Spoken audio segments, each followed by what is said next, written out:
এই কি অবস্থা সবার? আমরা চলে আসছি আমাদেরই ছোট ভাই আলামিনের দোকানে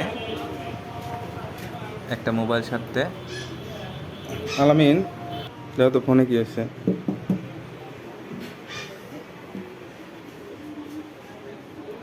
এটা চার্জেই সমস্যা নাকি হচ্ছে চার্জারের সমস্যা, বুঝি না।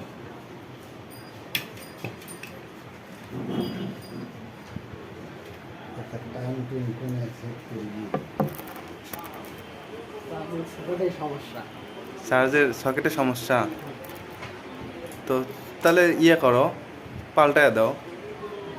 এখন দেওয়া যাবে না? দাও তাহলে।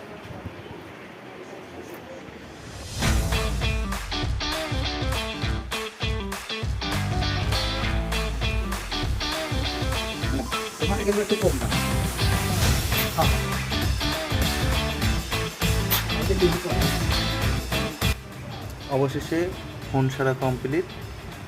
আমরা ফোন নিয়ে আলামিনের দোকান থেকে বিদায় নিচ্ছি। ধন্যবাদ আলামিনকে এত সুন্দর করে সেরে দেওয়ার জন্য।